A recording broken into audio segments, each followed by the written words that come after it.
السلام علیکم ورحمۃ اللہ وبرکاتہ۔ اعوذ باللہ من الشیطان الرجیم،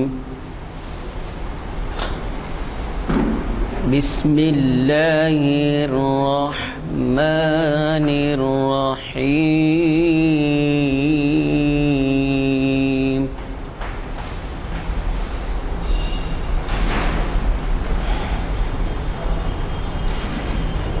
ما كان على النبي من حرج فيما فرض الله له، سنة الله في الذين خلوا من قبل، وكان أمر الله قدرا مقدورا۔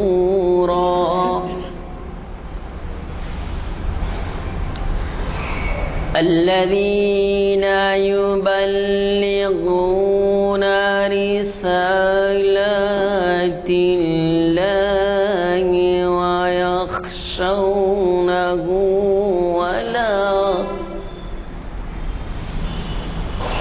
ويخشونه ولا يخشون أحدا إلا الله، وكفى بالله حسيبا۔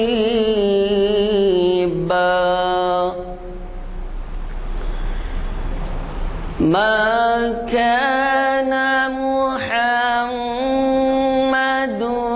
أبا أحد من رجالكم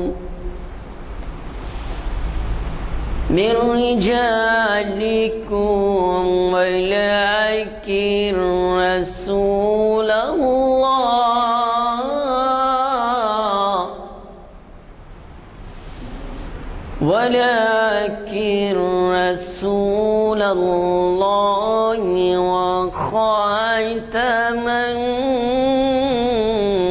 النبيين، وكان الله بكل شيء عليما۔ يا أيها الذين آمنوا اذكروا الله ذكرا كثيرا وسبحوه بكرة وأصيلا۔ صدق الله العظيم۔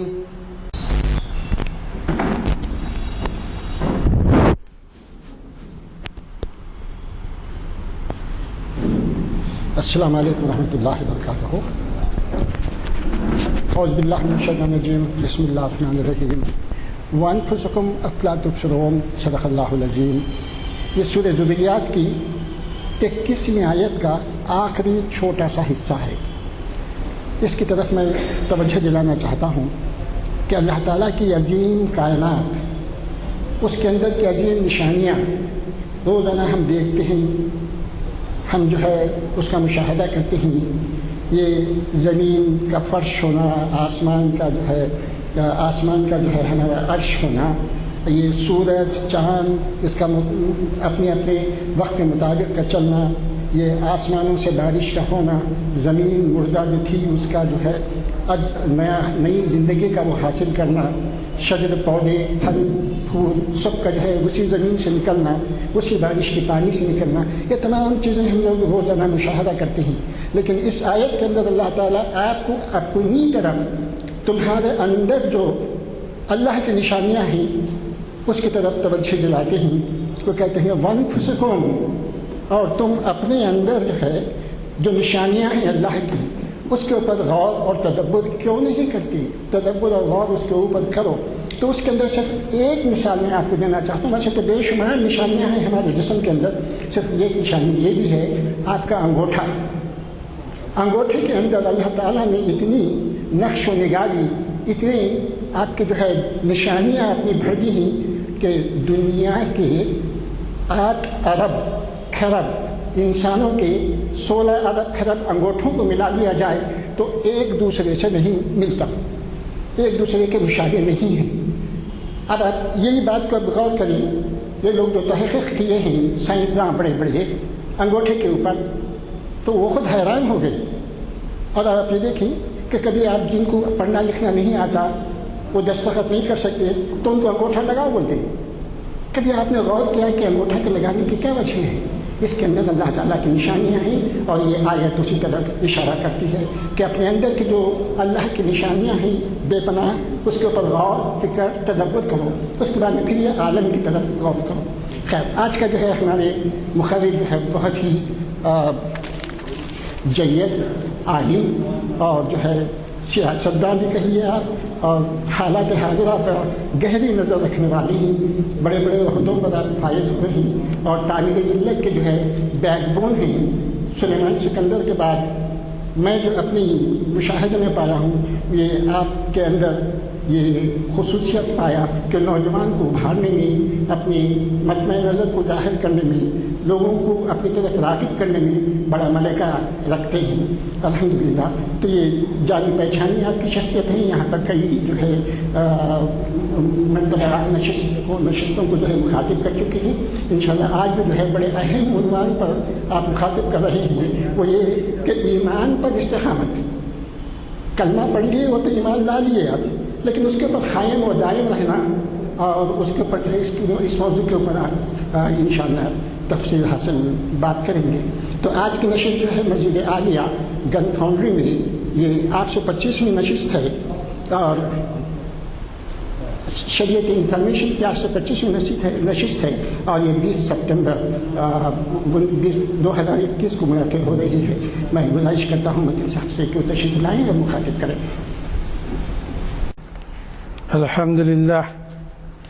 الحمدللہ رب العالمین، والصلاة والسلام علی رسولہ النبی الکریم وعلی آلہ وصحبہ اجمعین، اما بعد۔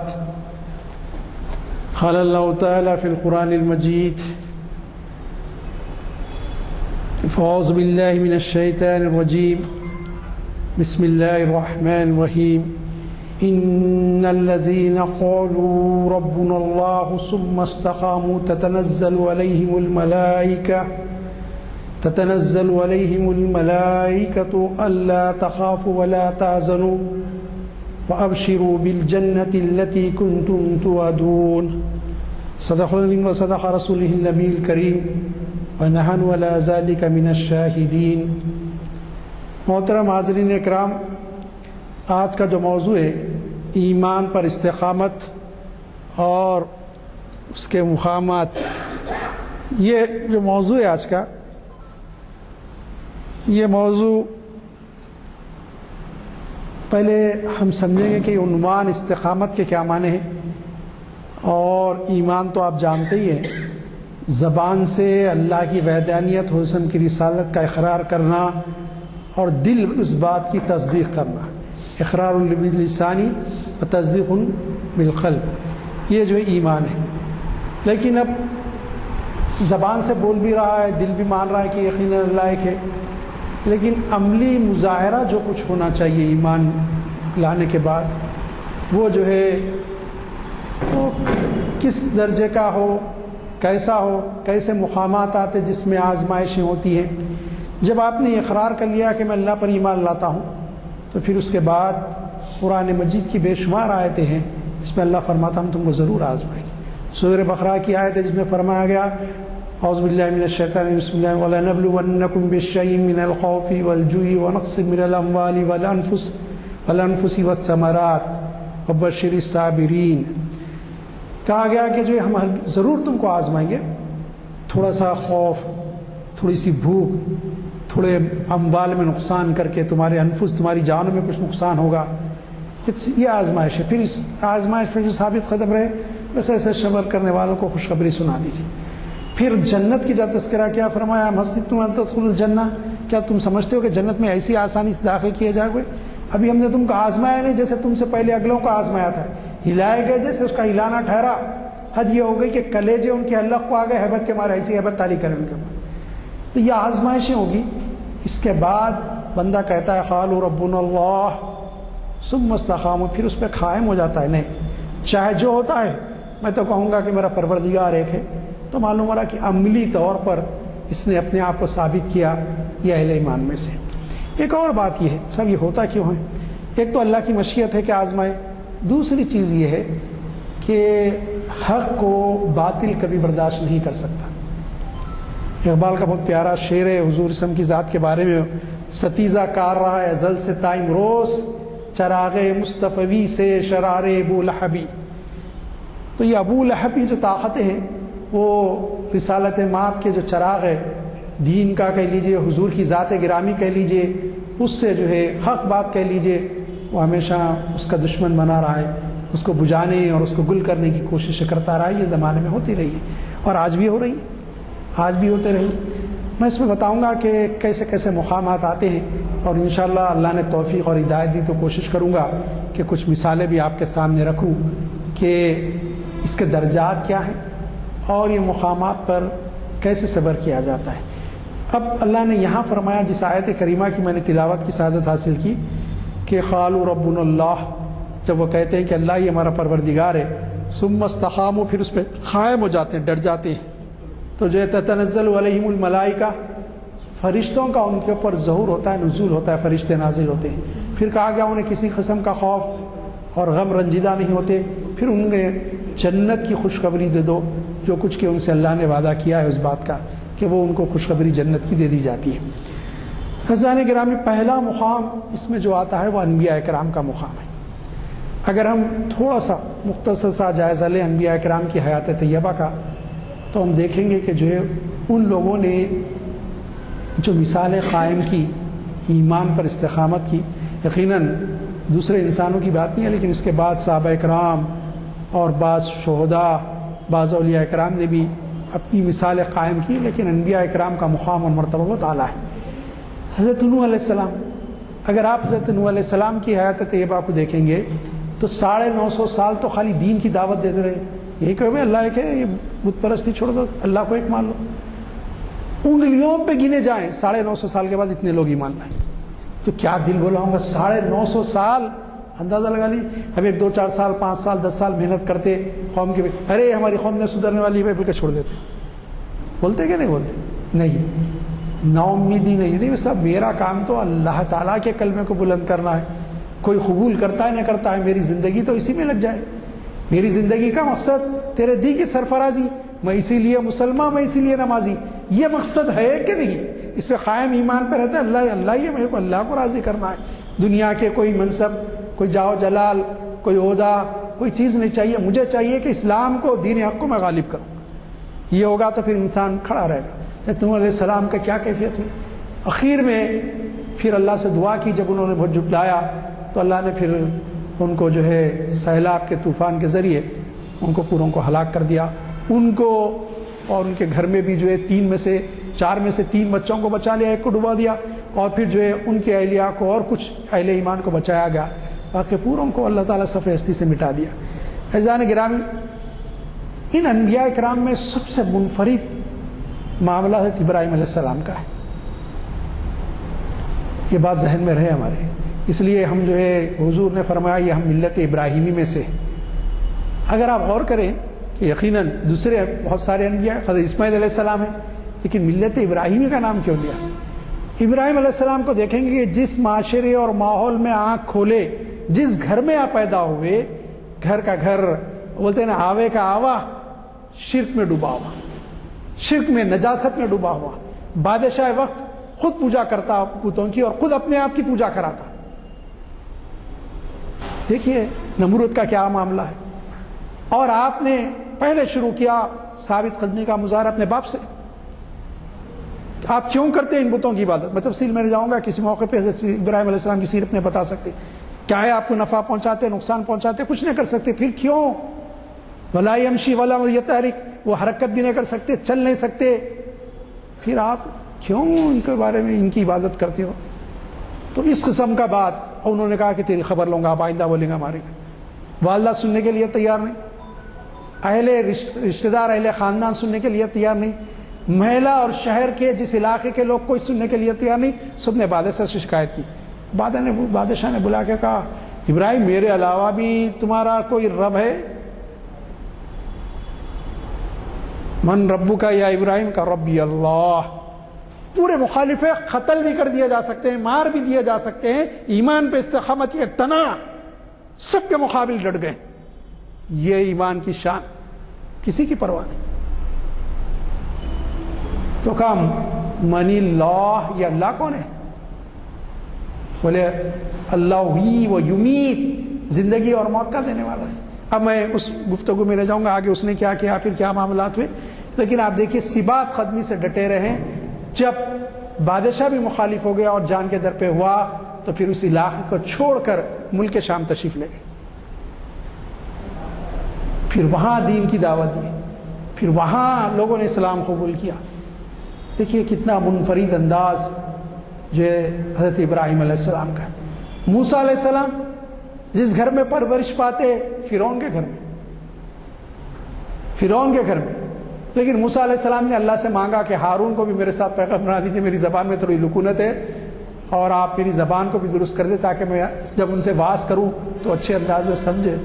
لیکن آپ نے بھی ایک بھائی کے ساتھ اس سے ٹکرا کے جو وقت کا جابر اور ظالم اور نعوذ باللہ من ذالک کہ انا ربکم الاعلیٰ کہنے والا کہ میں سب سے بڑا پروردگار خدا میں ہوں، نعوذ باللہ من ذالک، اس سے ٹکرا گئے۔ لیکن ثبات قدمی کی کیفیت کہ قدوم مبارک میں جنبش بھی نہ ہو، ڈٹے رہے، جو چیز کی پرواہ نہیں۔ کوئی طاقت ہو، کوئی طاقت نہیں آتی، جب نظر نہیں آتی، جب یقین ہو جاتا کہ وہ طاقت اور قوت جو سب کی خالق ہے، اس طاقت اور قوت کی خالق ہے، وہ میرے ساتھ ہے۔ ایمان کا، استقامت کا مظاہرہ انبیاء کرام کی ذات میں۔ اب جو ہے ایسے اور بھی بہت سارے واقعات ہیں انبیاء کرام کے، میں چھوڑتا ہوں۔ حضور اکرم صلی اللہ علیہ وسلم کی ذات بابرکت کو دیکھیے۔ حضور اکرم صلی اللہ علیہ وسلم کا معاملہ تو یہ کہ نبوت کے اعلان سے پہلے پورے معاشرے میں، سوری سوسائٹی میں اتنی عزت کسی اور کی نہیں تھی جتنی حضور وسلم کی تھی۔ اب دیکھیے یہاں ایک منفرد انداز نظر آتا ہے۔ وہ انبیاء کا معاملہ ویسا نہیں ہے، نہ ابراہیم علیہ السلام کی اتنی عزت ہے معاشرے میں، نہ موسیٰ علیہ السلام کی ہے، لیکن یہاں معاملہ یہ کہ سوسائٹی امین صادق کہہ کے پکار رہے۔ پھر آپ دیکھیے امانت پہ کتنا یقین، دشمن حضور کے ان کی امانتیں حضور کے پاس رکھی ہوئی ہے۔ یہ خیانت نہیں ہو سکتی ہمارے، اگر ہم محمد بن عبداللہ صلی اللہ علیہ وسلم کے پاس رکھا دیں تو یہاں خیانت نہیں ہو سکتی، ان کے پاس رکھائی جائے۔ حضور اکرم صلی اللہ علیہ وسلم جب ہجرت فرما رہے ہیں تو ساری امانتیں علی کو دے کے نام یہ ان کی امانت، یہ علی ان تک امانتیں پہنچا کے تم مدینہ آنا۔ دیکھیے پورے دشمن مشرکین، ان کی امانتیں کیسی، لیکن جب آپ نے کہا قولوا لا الہ الا اللہ وتفلحوا، کہو اللہ ایک اور فلاح پا جاؤ، پورے مخالف، ارے غیر تو غیر اپنے بھی مخالف۔ وہ چچا جو آپ کی پیدائش پہ جو ہے صوبیہ باندھی کو آزاد کیا، انگلی سے اشارہ کیا آزاد کرنے کا، کہا آزاد تو آزاد ہے، وہ سب سے پہلے پتھرے اٹھا کے پھینک کے مارا حضور۔ اللہ نے فرمایا ایسا چل تیرے دونوں ہاتھ اب ہم توڑ دیے، ہلاک کر دیے، ہلاکت ہے تیرے لیے، سورۃ اللہب نازل ہوگی اور ویسی موت مارے ہوں۔ لیکن یہ ہے کہ آپ دیکھیے کہ کیسی مشکل۔ اب اہل خاندان میں سے کچھ لوگ، اس میں بعض ایسے ہیں جنہوں نے ایمان نہیں لایا، لیکن جو ایمان لائے ان پہ تو بہت شاہ گزرتا تھا، حضور کو تکلیفیں دیتے تھے۔ شعیب ابی طالب میں قید کر دیے گئے، بعض روایت میں 2.5 سال، بعض میں 3 سال آئے، بچے بلک رہے ہیں، کھانے کے لیے کچھ نہیں ہے۔ ایک صحابی فرماتے کھجور ہم نے چوس کے اپنے ساتھی کو دی کہ وہ چوس کے طاقت حاصل کرے، کہیں چمڑا ملا اس چمڑے کو بھگویا اور اس کو چوسنے لگے کہ طاقت حاصل کریں. کیسی استقامت, بھوک اور پیاس کی آزمائش آخری درجے کی. سماجی بائیکاٹ, سوشل بائیکاٹ کیا گیا, سماجی مواقع, کوئی ملنے کے لیے تیار نہیں. کیا کیفیت ہے؟ بس گھاٹی میں ہیں, لیکن 2.5 یا 3 سال تک کسی نے کہا کہ اے محمد صلی اللہ علیہ وسلم آپ کی وجہ سے میں تکلیف میں ہے؟ نہیں. پھر اللہ کی مدد کیسی آئی؟ نوح علیہ السلام کے ساتھ تو طوفان سے ڈبو دیا گیا, ابراہیم علیہ السلام کو کامیابی سے سرفراز کیا گیا, نمرود ہلاک ہوا, اور موسیٰ علیہ السلام کے زمانے کا جو فرعون تھا اس کو پانی میں, اس کو, اس کے حواریوں کو, اس کی قوم کو پانی میں ڈبو کے ہلاک کر دیا اللہ تعالیٰ نے. حضور اکرم صلی اللہ علیہ وسلم پر مدد کیسی آئی آگے میں بتاتا ہوں. لیکن کیسے پھر وہاں سے آئے ہیں, آنے کے بعد بھی چلنا مشکل ہے. جس کی صداقت کی عرب گواہی دیتے تھے ان کو کہہ رہے ہیں نعوذ باللہ من الذی, کہ جھوٹے اپنی بات میں. خالی یہی نہیں, کہہ رہے ہیں کہ کاہن ہیں, نعوذ باللہ من ذالک, نعوذ باللہ من ذالک. کہہ رہے ہیں یہ جادوگر ہیں, ثم نعوذ باللہ من ذالک. ان کی باتیں مت سنو. کتنی تکلیف ہوتی, ذرا میں آپ کو بولوں جادوگر ہے آپ بول کے دیکھیے کیسی تکلیف ہوتی ہے آپ. پھر کیوں صاحب یہ مشکل ہے, کیوں؟ ایک طرف تو یہ ڈر, خوف, پوری کوشش کی جا رہی ہے. ابو طالب سن لو, اب برداشت سے باہر ہو, اب تمہارے سردار ہے اس لیے ہم تمہارے پاس آئے, یا تو اپنے بھتیجے کو یہ دین کی دعوت دینے سے روک لو یا سارے عرب کے سرداروں سے لڑنے تیار ہو جاؤ. حضرت ابو طالب نے کہا ٹھیک ہے میں اپنے بھتیجے سے بات کر کے بتاتا ہوں تم کو.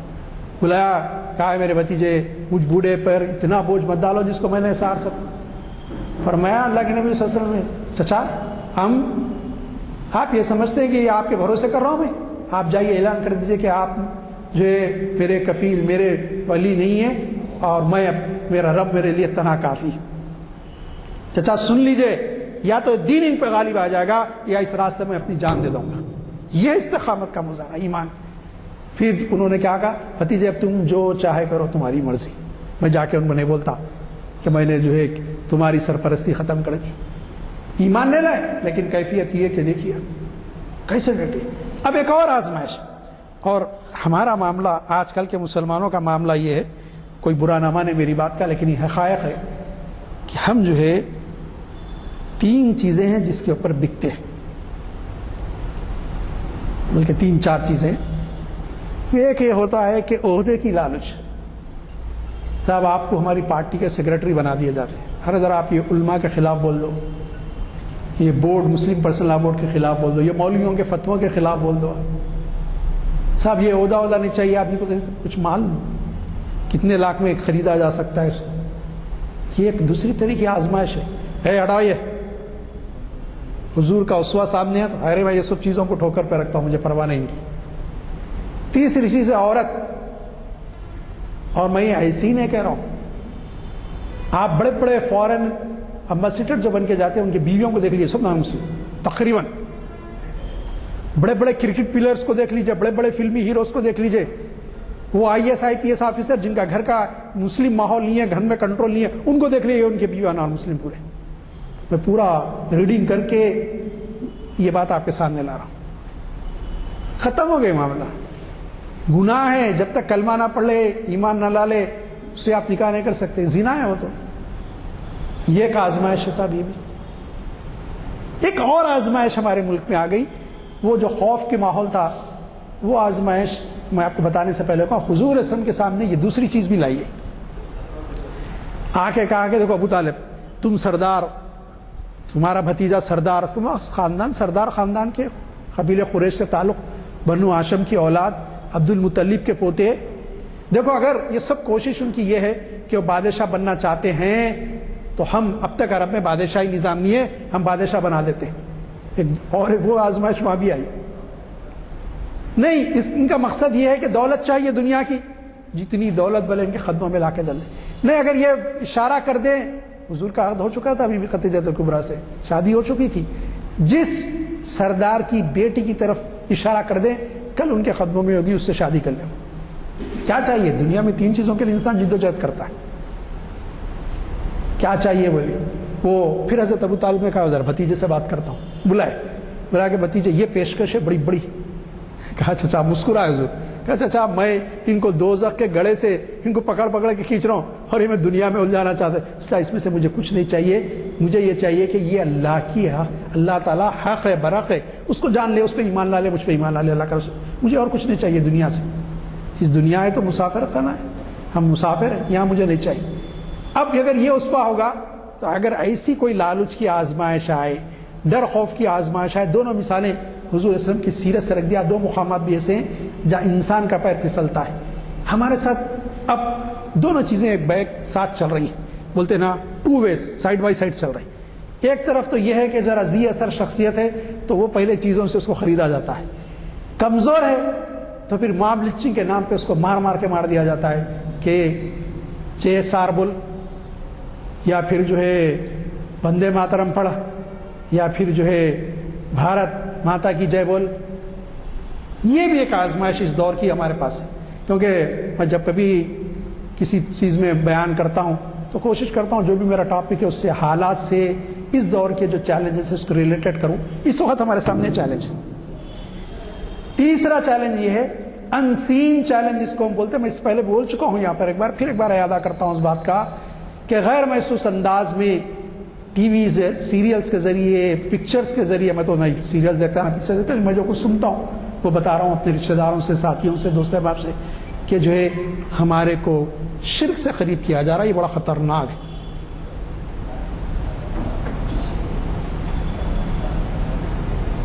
یہ بہت بڑا خطرناک ہے کہ جو یہ بہت خطرے کی گھنٹی ہے, بہت زیادہ خطرناک چیز ہے. ہم کو احساس نہیں ہو رہا کہ کس طرح شرک ہمارے گھر میں داخل ہو رہا اور ہمارے بچے اس کو برا نہیں سمجھ رہے.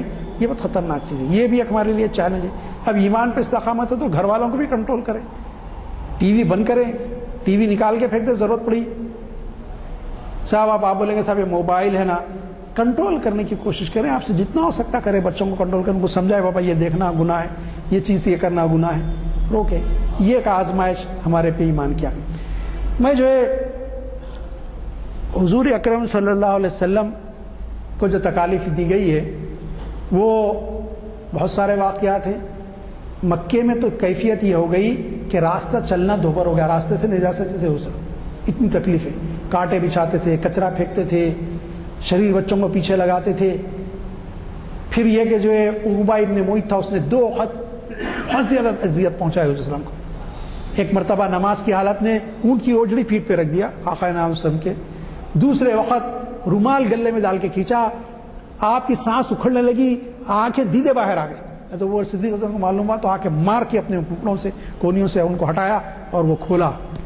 یہ کیفیت ہو گئی تھی. تو یہ تکالیف دی گئی. آخر میں اتنا مجبور کیا گیا کہ آپ کو مکہ چھوڑنا پڑا. جس وقت آپ مکہ مکرمہ چھوڑ کے جا رہے تھے, کہا کہ جو اے کعبہ, اے شہر مکہ, تو مجھے بڑا عزیز ہے, لیکن جو تیرے اہل ہے مجھے رہنے دیتے یہاں پر. اگر وہ مجھے تکلیف نہ دیتے تو میں تجھے چھوڑ کے نہیں جاتا. یقیناً وہاں کے جس مقام پہ پیدا ہوتے ہیں, وہاں کی گلیاں, وہ علاقہ, وہاں کے لوگ, ایک محبت انس ہو جاتی ہے انسان کو. بہت مشکل ہوتا ہے, لیکن اللہ کا حکم تھا, چھوڑ کے چلے گئے. اب جانے کے بعد مدینہ منورہ میں بھی ہم دیکھتے ہیں غزوہ بدر کا معرکہ, غزوہ احد, غزوہ احزاب, کوئی موقع ایسا نہیں ہے کہ حضور کو تکلیف نہیں دی جا رہی. غزوہ احد میں تو خود کی کڑیاں دھس گئی ہیں, دندان مبارک شہید ہو گئے ہیں, چہرہ لہو لہان ہو گیا ہے. اللہ کے رسول, اللہ کے نبی, کیسی مشکلیں آئی ہیں. ہم میں سے کتنے ہیں جنہوں نے اپنا خون اسلام کے لیے بہا. ہماری کیفیت وہاں دیکھیے, اللہ کے نبی کا خون بہا ہے. پھر آنے سے پہلے طائف میں جو ہوا ہے, اگر اللہ مجھے معاف کرے کہ جو ہے ایک کسی انسان کو کمتر دکھانے کی جو کوششیں ہو سکتی ہے, ساری کی سارے طائف کے سفر میں حضور کے ساتھ آئی. شریر بچے بیٹھنے بھی کہیں نہیں دے رہے, لہو لہان کر دیے گئے. جب جوتی پیر سے نکالنا چاہ رہے ہیں تو پنجہ جوتی میں چپک گیا ہے, خون سے نکل نہیں رہا ہے. غشی پہ غشی تاری, زید سہارا دے رہے ہیں اللہ کے نبی صاحب کو. جو شافع میسر ہے, جو حبیب خدا ہیں, ان کی کیفیت یہ ہو رہی. یہ بتانا امت کو یہ ہے. وہاں تو اشارہ ہوتا تو فرشتے ختم کر کے رکھ دیتے وہ لوگ. فرشتے نے کہا بھی, ملک الجبال روایتوں میں آیا, پہاڑوں کا فرشتہ, بولا یا رسول اللہ صلی اللہ علیہ وسلم آپ حکم دیجئے 2 پر ایسے ماروں یہ پہاڑ مل کے پوری آبادی تہس نہس ہو جائیں گی، ختم کر جائے، پیچھے جائے. کہنے لگا میں رحمت اللہ بنا کر بھیجا گیا ہوں، یہ نہیں تو ان کی اولاد ایمان لائے گی. ویسی ہوا، وہ ان میں بھی بہت سارے جو زندہ تھے ایمان لائے، ان کی اولاد پوری کی پوری اسلام میں داخل ہو گئی، اہل طائف اسلام میں آ گئے. دیکھیے آپ کیا کیفیت ہے.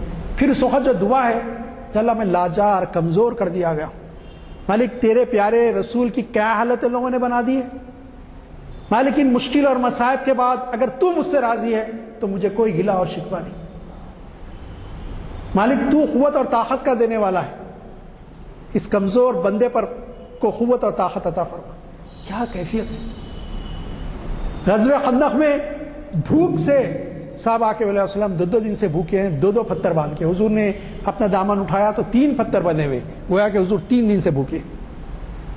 کیسی کیفیتیں ہیں، بھوک پیاس ساری چیزیں. عزیزان گرامی، میں نے انبیاء کرام کے کچھ تذکرے کی اور بالخصوص میں نے حضور اکرم صلی اللہ علیہ وسلم کی سیرت طیبہ سے کچھ واقعات کوشاشینی کی، کچھ واقعات، بہت سارے واقعات ہیں میں نے جو میرے ذہن میں تھے اور میں جس کو مناسب سمجھتا کہ اس عنوان کے تحت آپ کے سامنے رکھنے کی کوشش میں نے کی. عزیزان گرامی، جنہوں نے ایمان لایا، اب جو مکے میں تھے جن کو ہم مہاجرین کہتے ہیں، اب ان کی آزمائشوں کا دور شروع ہوتا ہے. میں تذکرہ کروں گا حضرت ابو سلمہ رضی اللہ تعالیٰ عنہ کا. بہت سارے واقعات ہیں لیکن میں نے ان کو اس لیے منتخب کیا، حضرت ابو سلمہ کو. سب ان کا بہت ہی انفرادی معاملہ ہے. ہجرت کا حکم آ گیا ہے، ہجرت واجب ہو گئی، اب تو مکے سے چھوڑ کے نکلنا ہی تھا. چاہے تو مال چھوڑ دو، بیوی بچوں کو چھوڑ دو، نکلو. بیوی بچوں کو لے جا سکتے لے جاؤ، نہیں لے جا سکتے چھوڑ کے آ جاؤ، حکم آ گیا. حضرت ابو سلمہ نکل رہے. مکے والوں کو پتہ چلا تو حضرت ابو سلمہ کے جو خاندان والے تھے، عبد الاسد قبیلہ تھا ان کا، ان لوگوں نے اطلاع کری کہ ابو سلمہ کو روکا جائے. ان لوگوں نے روک نہیں، کوئی شکایت نہیں میں روکتا. تو انہوں نے کہا یہ جو بچہ ہے تم ساتھ نہیں لے جا سکتی، یہ ہمارے قبیلے کا بچہ ہے. ارے میری اولاد نہیں، تم جب جا رہے ہیں تو چھوڑ کے جاؤ. معصوم بچے کو چھوڑنا آسان بات ہے، چھوڑ دیے. پھر بیوی کو لے جا رہے ہیں، ام سلمہ کو. ام سلمہ کے بنو مغیرہ کے خاندان سے تعلق رکھتی تھی، وہ آگے بنو مغیرہ، ہمارے خاندان کی بچی ہم لے جانے نہیں دیتے، چھوڑ کے جاؤ. اب وہ ضد کرتے رہی، وہ ماننے کے لیے تیار ہے. وہ روتی رہی، عاجزی کرتے رہی ان کی، میرا بچہ مجھے دے دو، مجھے جانے دو اپنے شوہر کے ساتھ. نہیں. اب وہ چلے گئے چھوڑ کے. کیا کیفیت دل پہ گزری ہوں گی. اب اندازہ لگا لیجیے آپ ذرا، اپنے بیوی بچوں کو ایسے حالات میں چھوڑ کے کہیں جانا ہے تو ذرا تصور کریے کیسی آزمائش ہے. اب ایمان پہ قالوا ربنا اللہ نہیں، بس ہم تو کہتے ہیں کہ اللہ ہی ہمارا پروردگار ہے، رب ہے ہمارا. اب اس کا حکم ہے ہجرت، تو ہجرت کریں گے ہم، جائے چو ہوتا ہے. کیسی استقامت کا مظاہرہ ہے. اب ہوا یہ کہ ام سلمہ رضی اللہ تعالیٰ نے بہت قربانیاں دی. کہا جاتا ہے کہ کچھ کم، بعض میں آتا ہے 1 سال تقریباً ان لوگوں نے جانے نہیں دیا. تو وہ مدینے کے راستے پر آ کے بیٹھ جاتی ایک پہاڑی کے پاس مکے سے، اور صبح سے لے کے شام تک انتظار کرتی، پھر واپس آ جاتی. کھانا پینا بھی چھوڑ دیا، بہت لاغر ہو گئی. ان کے قبیلے، ان کے خاندان بنو مغیرہ کا ایک شخص تھا بہت شریف النفس، اس کو خیال آیا کہ بھئی بچی تو مر جائے گی میرے خاندان کی. اس نے جا کے تقریر کی، ایک بڑی خطبہ دیا کہ تو وہ کیوں اس کو پکڑ کے رکھی ہو، کیا لے لینا تمہارا، جان دو اس کو شوہر کے پاس، مر جائے گی وہ غریب بیچاری. اب جب یہ ان لوگوں کو عبد الاسد قبیلہ بنو اسد کو ان لوگوں کو اطلاع ملی کہ وہ بنو مغیرہ نے اس ام سلمہ کو چھوڑ دیا ہے، تو ان لوگوں نے بھی جو ہے کہا کہ بھئی بچے کو بھی دے دو، جان دو، معصوم لے کے آ کے ان کے حوالے کریں. 1 سال کے بعد اونٹنی پر سوار ہو کے بچے کو لے کے مدینہ منورہ پہنچی. آپ دیکھیے 1 سال تک باپ پہ کیا گزری، اس ماں پہ کیا گزری، بیٹے پہ کیا گزری، ماں باپ سے علیحدہ. یہ ہے آزمائش ایمان کے، یہ مقامات ہیں ایمان پہ ثابت قدم رہنے کی. بہت انفرادی واقعہ ہے حضرت ابو سلمہ رضی اللہ تعالیٰ عنہ کا کہ جو ہے یہ جو ہجرت کے لیے ان کے پاس پیش. دوسرے یہ کہ خاندان کو ماں خصوصاً باپ سے زیادہ جو اولاد کو محبت ہوتی ہے ماں سے ہوتی ہے. ماں کو چھوڑنا اور ماں کو کسی تکلیف میں مبتلا دیکھنا اولاد سے برداشت نہیں ہوتا، برداشت نہیں کر سک پاتی اولاد. اکثر اولاد، اب کوئی ناخلف ہے، محبت نہیں کرنے والا ہے تو وہ اور بات ہے. وہ آج کل تو یہ بولیں گے صاحب شادی ہوئی تو اس کو ماں بھی بیوی کی شکل میں نظر آ رہی تو اس کا کوئی علاج نہیں، ایسے ہولے شولوں کا کہ ماں کے باپ کے خلاف ہو رہا تو اس کا کوئی علاج نہیں ہے. لیکن عام طور پہ تو یہ ہوتا ہے کہ ماں کی بڑی محبت. ہم دیکھتے ہیں کہ جو ہے وقت واحد میں 2 قربانیاں دی ہیں حضرت مصعب بن عمیر رضی اللہ تعالیٰ، حضرت عثمان ابن عفان رضی اللہ تعالیٰ. حضرت مصعب بن عمیر بہت کم عمر ہے، 9-10 سال کے ہیں، 10-11 سال. تھوڑا شعور آیا، ایمان لا لیا. باپ نہیں ہے، باپ کروڑ پتی، بڑا تاجر مکے کا، دنیا سے رخصت ہو چکا ہے، کافی دولت چھوڑ کے گیا، اور گھر میں بڑے یہی ان سے چھوٹے بھائی اور ماں لاڑو پیار میں پالتی ہے. کہا جاتا ہے کہ 200 درہم کا شامی لباس پہنتے تھے. ہندوستان کا عطر وہاں پر مشہور تھا، عطر ہندوستان کا استعمال کرتے تھے. مکے کی کسی گلی سے مصعب گزرتے کم عمری میں، 9-10 سال کی عمر میں، تو اس کی خوشبو گھروں میں عورتوں تک آتی. عورتیں بولتی ہیں ارے مصعب جا رہے ہیں اپنی گلی سے، مصعب جا رہا بچہ اپنی گلی سے. کیسے لاڑ و پیار، کیسے ناز و نخروں میں پہلے مصعب. کہتے مصعب ایمان لائے. ماں کو معلوم ہو گیا، کسی نے اطلاع کری کہ جو ایمان لائے. ماں نے کہا بیٹے دیکھو چھوڑ دے، سمجھا ہے؟ کہا ماں میں نہیں چھوڑ سکتا ایمان. کہا یہ سمجھ کے ڈرانے کی کوشش کی کہ اگر میں اس کو گھر سے نکال دوں تو شاید یہ اسلام کو چھوڑ دے گا. کہا کہ گھر سے نکل جا، یہ جو دولت ہے تیری، یہ جو گھر ہے جس پہ تو عائش و آرام کرتا، یہ تیرے عوض باپ کی، تیرے عقیدے کے مطابق مشرک ہے، چل نکل جا گھر سے. گھر سے نکلے، گھر سے نکلے، کپڑے ہیں آنکھ پہ، اچھا کپڑے ہیں. راستے میں چچا ملتا ہے، وہ پوچھتا ہے کہ مجھ سے کہاں جا رہے ہو؟ تو کہا ماں نے گھر سے نکال دیا. ہاں میں سنا ہوں تیرے بارے میں، نیا دین قبول کر لیا، چل کپڑے بھی اتار، یہ کپڑے بھی تیرے باپ کے پیسوں کے. چچا کپڑے بھی اتروا دیتا ہے. برہنہ لنگی کیفیت میں حضور کے پاس. حضور نے پوچھا یہ کیا ہوا؟ سارا قصہ سنا ہے. حضور نے ایک چادر تاکی وہ لپیٹ لے کے. عزیزان گرامی، مدینے کا نام، مدینہ طیبہ کا نام پہلے یثرب تھا. یثرب کے لوگ آئے ہیں، ایمان لائے 6 آدمی، اور انہوں نے کہا اللہ کے نبی ہمارے پاس بیت عقبہ اولیٰ میں ہمارے ساتھ کسی کو کر دیجئے تاکہ ہم کو قرآن اور دین کی تعلیم دیں. اکابر صاحب آئے، لیکن اس نوجوان کو حضور نے کہا مصعب تم جاؤ.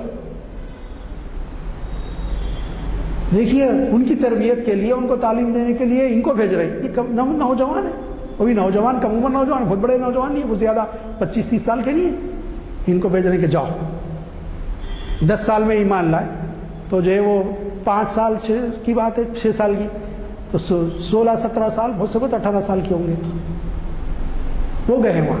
اب ان کی وجہ سے قبائل میں جانا، ایک گھر پہ جانا، قرآن سکھانا، اسلام کی دعوت دینا، اوس و خزرج کے تقریباً قبیلے اسلام کے دامن میں آ گئے. کچھ لوگ باقی رہ گئے، حضور علیہ السلام آنے کے بعد وہ بھی ایمان میں لا لی. تو اسلامی مرکز بننے میں سب سے بڑا رول مصعب بن عمیر کا ہے. حضور اکثر ہجرت کر کے جب تشریف لائے، مسجد نبوی میں تشریف فرمایا، مصعب آئے، یا مصعب کا گزر مسجد کے پاس سے ہوا، ایک روایت میں آتا ہے. حضور وسلم کی نگاہ پڑی تو دیکھا کہ جو ہے ایک کپڑا ہے، اس کو ٹاٹ کا پیون لگا ہوا ہے. حضور اکرم صلی اللہ علیہ وسلم کی آنکھوں میں بے ساختہ آنسو آ گئے. صحابہ نے کہا اللہ کے نبی صلی اللہ علیہ وسلم، ہمارے ماں باپ آپ کو قربان، کس بات نے آپ کو رلایا؟ کہا مصعب. تو بولے مصعب نے کیا کہا کہ تم جانتی ہو، اور انصار جو تھے انہوں نہیں جانتے تھے. کہا تم نہیں جانتی ہو انصار سے کہ یہ تو بہت کروڑپتی باپ کا، بہت پیسے والے دولت مند باپ کا بیٹا ہے. یہ اس طرح کپڑے پہنتا تھا، اس طرح عطر لگاتا تھا، لیکن اللہ کی محبت، اللہ کے رسول کی محبت میں آج ٹاٹ کا پیون لگا ہوا کپڑا پہن کے جا رہا ہے. دیکھیے آپ، غزوہ احد میں علم بردار یہی تھے. سیدھا ہاتھ کٹ گیا، بائیں ہاتھ نے اسلام کا پرچم پکڑ لی. جب بائیں ہاتھ کٹنے لگا، دونوں اس سے لے کے دانتوں سے اور یہ 2 ہاتھ کونیوں کے حصے سے جوڑ کے پکڑے، اس پہ بھی مار کے ان کو شہید کر دیا، شہید ہو گئے. دفن بھی ہو رہے ہیں تو کیفیت یہ ہے کہ صحابہ نے کہا اللہ کے نبی اتنی چادر چھوٹی ہے، مصعب کے چہرے کو ڈھانکتے ہیں تو پاؤں نکل جاتے، پاؤں کو ڈھانکتے ہیں تو چہرے کو نکل جاتے. سب نے فرمایا چہرے کو ڈھانک دو اور پیروں پہ گھاس ڈال کے مصعب کو دفن کر دو. کیسی تدفین ہوتی ہے، کیا قربانی ہے. یہ ہے استقامت کے مظاہرے، یہ استقامت کا مظاہرہ ہم کو کرنا پڑے گا. حضرت عثمان بن عفان رضی اللہ تعالیٰ آپ جانتے ہیں تیسرے خلیفہ ذوالنورین کا لقب جن کو ملا، حضور نے ایک کے بعد ایک صاحبزادی کے انتقال ہوا، دوسری صاحبزادی عقد میں دی، دوسروں کا انتقال ہوا تو فرمایا میری کوئی صاحبزادی نہیں ہے، بی بی فاطمہ کا عقد ہو چکا تھا حضرت علی سے، اگر کوئی بیٹی ہوتی تو پھر عثمان کے عقد میں دیتا، کتنا چاہتے تھے عثمان سے۔ ان کا حال یہ کہ چچا کو معلوم ہو گیا اسلام قبول کرے، بوریے میں لپیٹ کر دھواں دیتے، حضرت عثمان غنی حضرت فرماتے میرا دم گھٹنے لگ جاتا، اس بوریے میں لپیٹ دیا جاتا مجھے، تکلیفیں، لیکن کبھی جنبش نہیں، ایمان پہ استقامت کا ایسا مظاہرہ کہ کبھی ہلا نہیں سکے، ثم استقاموا، کھڑے رہے عزیزان گرامی۔ اب دیکھیں گے کہ ہم جو ہے حضرت بلال، حضرت خباب اور حضرت یاسر اور آل یاسر پر، اب ان تینوں کا تذکرہ میں اس لیے کیسے کروں، یہ غلام ہیں۔ حضرت بلال امیہ بن خلف کے غلام، یہ حضرت بلال رضی اللہ تعالیٰ کو امیہ جو سردار تھا مکے کا، یہ ابو جہل ظلم و ستم کی انتہا کر دیتے تھے، کہتے تھے کہ بس تم احد کہنا چھوڑ دو بھائی، اللہ ایک ہے، اللہ ایک ہے، تم جو ہے احد احد کے نعرے لگانا چھوڑ دو، جو کرتے کر لو، اور جیسے وہ لوگ روکتے آپ اور زور سے احد احد نعرہ لگاتے، وہ سمجھتے ہم کو ستانے لگا رہا، اور ظلم کرتے، پتھروں پر ریگستان کی ریت گرم، وہاں کی گرمی اس پہ لٹاتے، ایسی ریت کہ اگر چاول میں پانی ڈال کے بھگونا رکھ دیں تو کھانا پک کے تیار ہو جائے، اور پیروں کو ڈوریوں سے بن کے کھینچتے رسیوں سے، لیکن آپ کا معاملہ یہ ہوتا کہ اس وقت بھی زبان پہ احد احد ہوتا کہ جو یہ معاملہ کہ پیر استقامت میں جنبش بھی نہ آ جائے، ہلے بھی نہیں، حرکت بھی نہ ہو، ڈٹے ہوئے، کتنی تکلیفیں دیتے جاؤ۔ حضرت خباب رضی اللہ تعالیٰ ان کا جو مالک تھا وہ تو ان کو جو انگاروں پہ لٹا دیتا تھا، کیسے لٹاتا تھا، جب حضرت عمر بن خطاب رضی اللہ عنہ کا دور آیا تو حضرت عمر رضی اللہ عنہ خباب ہم تو آزاد تھے، ہم لڑتے تھے ان سے، ہم پہ ظلم جائے تو تم غلام تھے، تم پہ تو بہت ظلم ہوتا تھا، تو آپ نے زبان سے کچھ کہنے کے بجائے اپنے کرتے کا جو دامن تھا پیچھے اٹھایا اور پیٹ پیچھے کر کے دیکھنے بتایا، ہے تو عمر نے کہا یہ کیا ہے، سفید اور کالے دھبے لیلا پڑے ہوئے تمہارے پیٹ پہ، کوئی بیماری ہو گئی؟ کہا امیر المومنین یہ کوئی بیماری نہیں ہے، یہ ہے کہ دہکتے ہوئے انگاروں پہ مجھے چت لٹا دیا جاتا اور میں تکلیف سے کناشتا تو مجھے کہا جاتا لات و حبل کی جے کو، تو میں کہتا نہیں اللہ ایک ہے، اللہ ایک ہے، اور وہ انگاروں کی وجہ سے میری پیٹھ جلتی اور اس سے چربی نکل کے ان انگاروں کو بجھاتی تو مجھے جسم کو راحت ملتی، ٹھنڈک پہنچتی۔ کیسی آزمائش ہے، کہ ذرا ایک انگلی کا انگار پہ ڈلے پہ رکھ کے دیکھو، بولنا آسان ہے، میرے لیے بھی بولنا آسان ہے، جب سابقہ پڑھا تو معلوم ہوتا کیسا ایمان کس درجے کا ہے، کیسی تکلیف۔ صحابہ کے بولتے وسلم حضرت یاسر اور آل یاسر پر دعا کریے، ان کے حق میں بہت ظلم ہو رہا ہے، حضور دعا فرماتے۔ کیا ہوا؟ بی بی سمیہ جو باندھی تھی ابو جہل نے ایک جھاڑ سے باندھ دیا، باندھ کے جا کے جو ہے ایک چھوٹا سا مورتی اٹھا کے لایا، کہا اس کو ایک بار خدا بول دے، ان کی غیرت ایمانی نے ان کو للکارا، کہا آخ تھو، میں اس کو خدا بولتی ہوں، جو تھوکے ہیں وہ ابو جہل کے چہرے پہ بھی گرا، اس مورتی پہ بھی گرا، اب اس کو غصہ آیا، اس نے نیزہ اٹھا کے پیٹ میں مارا، یہ ادھر سے پیٹ سے پیچھے تک نکل گیا، شہید ہو گئی۔ حضرت یاسر کے ساتھ کیا سلوک کیا گیا؟ کہا یاسر بہت بری سزا دینے والے ہیں، شاید ہم نے کسی کو ایسی سزا نہیں تم کو دیں گے، ایمان سے منہ موڑ لو۔ کہا نہیں، یہ تو نہیں ہوتا میرے ٹکڑے کر دیا جائے میں ایمان سے ہٹنے والا، یہ ایک مقام ہے استقامت کا، ایمان کا، غور کریے۔ کہا دیکھو یہ 4 اونٹنیاں لائے ہیں، بڑے تونگر توانا زبردست، کھلا پلا کے۔ کہا اب ہوگا کیا، 2 ہاتھ 2 اونٹنیوں کے ایک ایک پیر سے باندھ دیے جائیں گے، پیچھے 2 پیر 2 اونٹنیوں سے باندھ دیے جائیں گے، وہ 2 اونٹنیوں کو ادھر اور یہ 2 اونٹنیوں کو ادھر ہکا جائے گا، تمہارے جسم کا فرق چڑھ جائے گا۔ کہا اللہ کو یہ منظور ہے تو ٹھیک ہے، میں تو ایمان نہیں چھوڑ سکتا۔ ویسے ہی کیا، جسم کے چھتڑ ہو گئے چاروں طرف، ذرا سوچیے، تصور کریے۔ لیکن ایمان پہ استقامت اس طرح کی کہ گلا نہیں، شکوہ نہیں، جان دی ہوئی اسی کی تھی، حق تو یہ ہے کہ خدا نہ ہوا۔ یہ ہے استقامت کے مظاہرے ایمان۔ صحابہ اکرام نے ایسی مثالیں قائم کر دی، دنیا اشش کر اٹھے، استقامت کے جو مظاہرے صحابہ اکرام نے کیا۔ عزیزان گرامی، حضرت صہیب رومی رضی اللہ تعالیٰ یہ بھی غلام تھے، لیکن ان کے آقا نے ان کو آزاد کر دیا تھا کچھ پیسے لے کے۔ تو ان کا معاملہ یہ کہ جو ہے یہ روم کے رہنے والے تھے، یہ آگے تھے، علاقہ بیچ دیا گیا تھا. تو ان کا معاملہ یہ ہوا کہ جو ہے حضرت صہیب رومی رضی اللہ تعالیٰ بہت زبردست اسمت تھے، لوہار، بہت زبردست تلوار اور تیر بنانے کے ماہر، اور انہوں نے پیسے خوب جمع کر کے اپنے مالک کو دیے، جتنے پیسے مانگا انہیں آزاد ہو گئے تھے. اب یہ جو جانے لگے مکے والوں کو پتہ چلا کہ جا رہے ہیں ہجرت کر کے، گھوڑے پہ سوار ہو کے جا رہے تھے، گھیر لیا، کہا کہ صہیب جانے نہیں دیں گے. تو انہوں نے کہا یاد رکھ لو میرے قریب آنے کی ہمت نہیں کرنا، تم جانتے ہو کہ میں تم میں سب سے بہتر تیر بنانے والا اور تیر چلانے والا ہوں. یہ دیکھ رہے ہیں ترکش، یہ کمان، جتنے تیر اس سے مارتے رہوں گا، تیر ختم ہو جائیں گے. یہ دیکھ رہے ہیں تلوار حائل کیے ہوئے تھے، اس سے لڑوں گا جب تک جان میں جانے لو. وہ دیکھے تو مرنے مارنے پہ اترا، اس سے تو لڑ نہیں سکتے، نہ قریب آتے نہ راستہ چھوڑتے. کہا کہ تم کیوں میرا راستہ نہیں چھوڑنا چاہ رہے ہو، کیوں در پہ ہو میرے؟ تو کہا کہ ٹھیک ہے اگر تم جانا چاہتے تو جاؤ، لیکن تم نے جو مکے میں دولت کمائی وہ دولت مکے کی تم باہر لے کے جا کے لے سکتے. زندگی کی ساری کمائی ایک تھیلی میں بند تھی، وہ ساتھ لے جا رہے تھے. کہا اگر یہ دوں تو چھوڑ دو گے؟ تو کہا کہ بالکل. اب فیصلہ کرنا تھا، ایمان چاہیے یہ زندگی کی ساری پونجی کمائی چاہیے. کہا ہے لو، اٹھا کے پھینکا. اب وہ رقم چننے میں رہ گئے، اس وقت کے جو سکے تھے. یہ اپنے گھوڑے پہ سوار نکل گئے مدینے میں. جو پہنچے تو قرآن کی آیتیں آ گئی، حضور نے وہ آیتیں سنائی کہ وہ لوگ جو ہے مال متاع پر ایمان کو ترجیح دیتے ہیں، اپنی زندگی کی پونجی لٹا کے ایمان پر استقامت کا مظاہرہ، اللہ ان بندوں سے راضی ہو جاتا ہے. دیکھیے کیا کیفیت ہوئی. یہ ہے کہ جو مال و متاع پورا چھوڑ دیے. کتنے صحابہ تھے اگر میں ان کے آپ کے تذکرے کروں آپ کے سامنے، کہ جو ہے جنہوں نے اپنے کاروبار، ان کی تجارتیں مکے میں تھی، ان کے گھردار مکے میں تھے، گھروں پہ قبضہ کر لیے مشرکین، گھروں کو چھوڑا، تجارتوں کو چھوڑا، تجارتیں قبضہ ہو گیا. ساری چیزیں چھوڑ کر، مال و متاع چھوڑ کر، کئی ایسے جو اپنے بیوی بچوں کو چھوڑ کر مدینے مجرہ ہجرت کیے. یہ بھی ایک مقام. عزیزان گرامی، ایک اور مقام آتا ہے، ایسے بہت سارے مقامات ہیں، وہ ہے جنگ موتا کا. اس میں جو ہے دو سردار ایک بار ایک، تینوں کے بارے میں حضور نے فرمایا کہ جعفر شہید ہو جائیں تو زید سرداری کریں گے، زید شہید ہو جائیں تو خالد سردار بنائے جائیں. جنگ گئے موتا کی جنگ میں 3000 صحابہ کی جماعت، کتنے؟ 3000. اور رومیوں کا لشکر کتنا؟ 1,00,000. مشورہ ہوا، عقل والے تو مشورہ، کوئی مقابلہ ہی نہیں ہے. 3000 کا 1,00,000 سے کیا مقابلہ ہے؟